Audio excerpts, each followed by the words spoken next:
It's no lie that the Black Ops 4 Zombies experience has been a bit unpleasant, but is it really as bad as everyone says it is? Well, honestly, no. There are a lot of things that people should appreciate about the Zombies experience, even though there are plenty of bad things that at first may have overshadowed the good. So in this video, let's just simply go over the good and the bad of Black Ops 4 Zombies.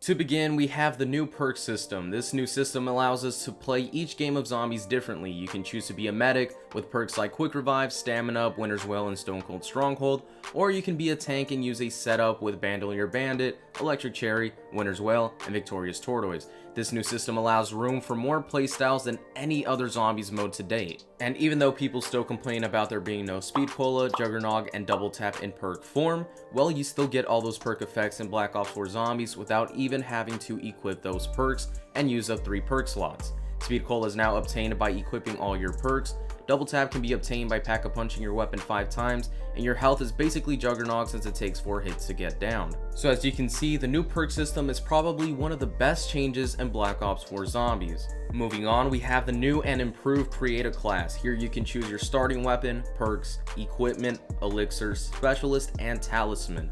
This Create a Class is superior to the one that Black Ops 3 had. Back then you would equip attachments on your guns, equip your gobblegums, and you're done. But speaking of Create a Class, you have multiple equipments to choose from. Perhaps you would rather toss Wraith Fires instead of nades, or maybe you want a sentry gun to watch your back. All these choices help your playstyle tremendously, and as if that wasn't good enough, we now have 8 specialists to choose from. 4 specialists for the Ether storyline, and 4 specialists to choose from for the Chaos storyline. Let's start off with the Ether storyline. You can use Takio's sword to slice through zombies like butter, Dempsey's death machine to spray bullets all over the place, Nikolai's flamethrower to tow some zombies up, and Richtofen's Ragnarok DG Force to slam zombies out of the map. Now, maybe you're not impressed with these specialist abilities, so why not level them up and get more abilities during the game by getting kills with them? For example, at level 2 for the Katana, you can dash through zombies, and at level 3 you can master the ability of standing so incredibly still that you become invisible to the eye.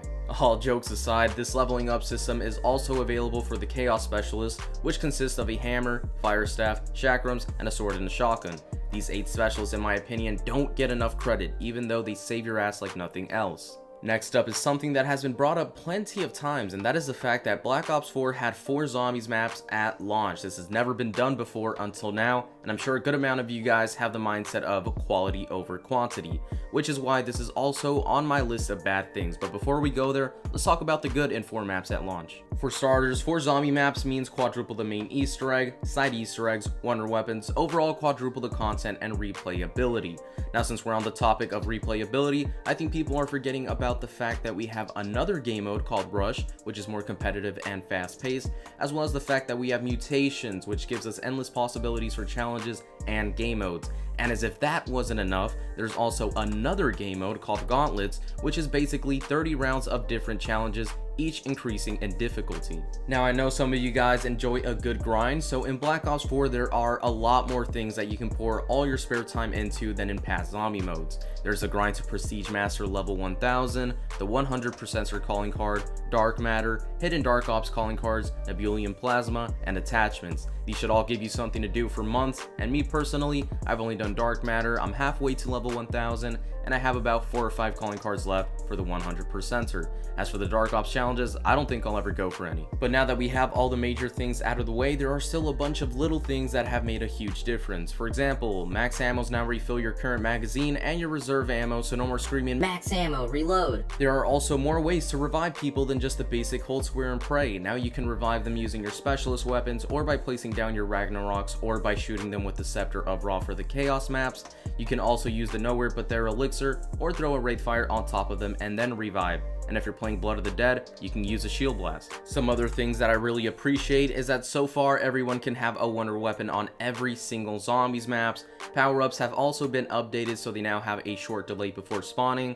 Carpenters give your shield full health, and we now have another power up called full power. When you bleed out and respawn, you come back with the weapons you had before you died. We now have a health bar which allows you to see how many hits you have left before you go down, and if you don't like the weapon you got from the mystery box, you can always melee it to allow someone else to pick it up free of charge. We now have a main Easter egg progress wheel, multiple difficulties. You now lose perks slowly when you go down instead of losing them all at once. Every area of the map has a name in the top left hand corner of the screen, a new alternate ammo type called Cryo Freeze, an Easter egg completion counter, more strategic boss fights. Every map so far has a free wonder weapon Easter egg, which is really cool. Shields are now more of a weapon than just a shield. Some shoot bullets, others throw spears, and the one on Blood of the Dead can suck the souls out of zombies. No homo though. Well, this is basically the good of Black Ops 4 Zombies. I'm sure there are a couple of small things that I left out, so if you notice that I didn't include something, let me know down in the comment section below. But now, without further ado, let's get right into the bad.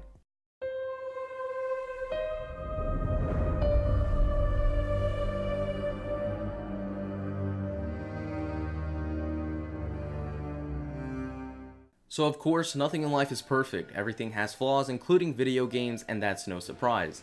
With the release of Black Ops 4, a ton of bad things came along with it, but not enough to overshadow the good. For example, high rounds were literally impossible in the first 2 months or so due to the game crashing. Slowly but surely that got fixed, and for a couple months now, the game has been insanely stable. In fact, I haven't really blue screened since the release of DLC 1. Moving on, another thing that really triggered people is the lack of support and content after the release of Black Ops 4. A couple weeks after it released, an AFK XP glitch surfaced, and everyone glitched their way to Master Prestige level 1000 with ease. Until this day, nothing has been done to those who glitched their level, not to mention they were and still are super slow at patching game-breaking glitches. Now, here comes the lack of content. Once the game was released, operations were added, and these are basically battle passes like Fortnite, but free.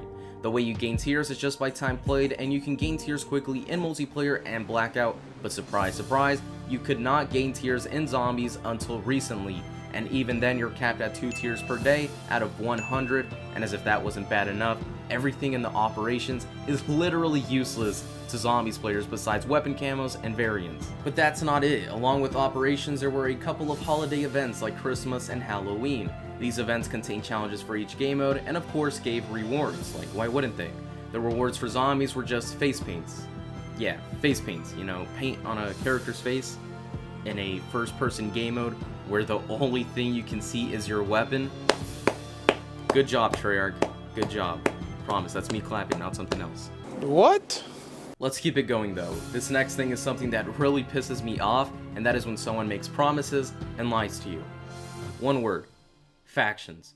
Where are they, Treyarch? Where in the flying f***? No, but seriously, what happened to factions? It's been 8 months since your game released, and factions are nowhere to be found. And with the release of the most recent operation, you said factions would come with it, and guess what? Another operation releases this Tuesday, and we still don't have factions. Just say they're not coming out, please, I'm tired of waiting. I'm not one to be super negative, except in situations like this, because this isn't the only thing they lied about. Where the hell are the weekly and monthly callings? Where are the leaderboards and stats? None of this is in the game, even though you promised it before the game even released. Another thing you lied about was communicating more with the community, yet you act like we don't exist. Talk to us, help us understand so that everyone doesn't turn their backs on you. We honestly all just want to help out. Last but not least, the lack of rewards. Treyarch, you have to understand that when we accomplish something difficult or time consuming, we want something rewarding.